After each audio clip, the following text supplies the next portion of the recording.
In the wee hours of a very hot and sticky Father's Day back in 2011, I gratefully boarded a bus and made my way with sundry other never-made-it-to-bed background peeps to a BOARDWALK EMPIRE promo shoot for Season 2 of the series. I had already collected several days of lucrative work on the HBO series and felt honored to have been picked for this short teaser that would be used to play up Season 2. I also felt a bit of trepidation about the too hot for June temperature we'd all be challenged with during the day ahead of us. It was about 2:30 a.m. for our pickup, for something like a 4 a.m. report to set. Luckily, I happened to be apartment sitting for friends and only a stone's throw away from our pickup spot at 33rd and 3rd. We were all of us ear-budded and catching our Z's right up to our landing in Brooklyn. We disembarked, wolfed down a quick breakfast, and stumbled our way into wardrobe, hair, and makeup, beginning the application process of latex, facial hair, and layers of wool, for the men at least, as production was shooting for a start at sunrise.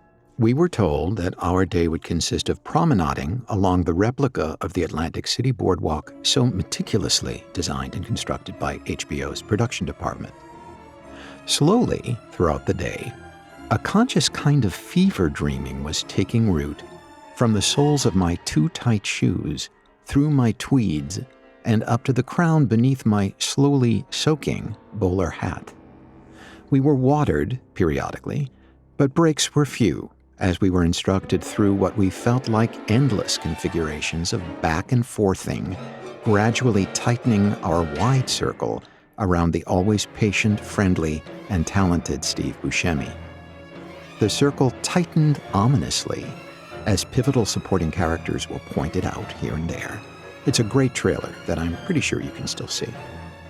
At last, background was wrapped at just under a 14-hour day. That's considered an excellent, if exhausting, day's work, as after 12 and a half hours, it's the equivalent of 2 days' work.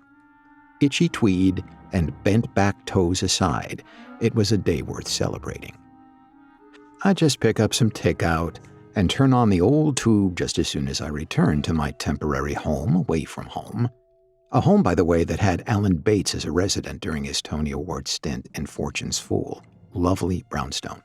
So, I enjoyed a freedom dance inside of my cushioned bus seat as I peeled back my t-shirt on occasion in order to feel the rush of too highly conditioned air that was being pumped through the bus's ventilation system.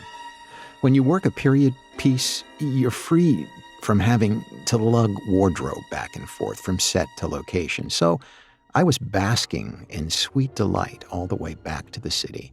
Not the healthiest thing for me to be doing, certainly, but what the hell, I earned the right to be negligent this day.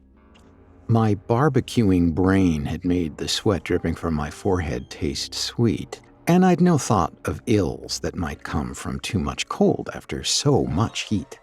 I remember dragging myself up the very long staircase inside of my friend's brownstone, entering their upstairs studio, and immediately switching their tube to Turner Classic Movies. For all I know, I was running a slight temperature. The day was that exhausting. But addled as I was, I locked into what was playing. I'd come in too late to have any idea as to what it was. The fact that I didn't recognize it made it all the more hallucinogenic for me. Eleanor Parker, Janet Leigh were together in a movie I'd never heard of, a movie that was taking itself quite seriously and at the same time was wrapped in exploitative and lurid poetry. Thus began the first of many experiences watching William Conrad's production of the film adaptation of Norman Mailer's serialized novel, An American Dream, and the inspiration that's led to Charlene's next production. But I digress, temporarily at least. More about An American Dream and William Conrad coming up soon.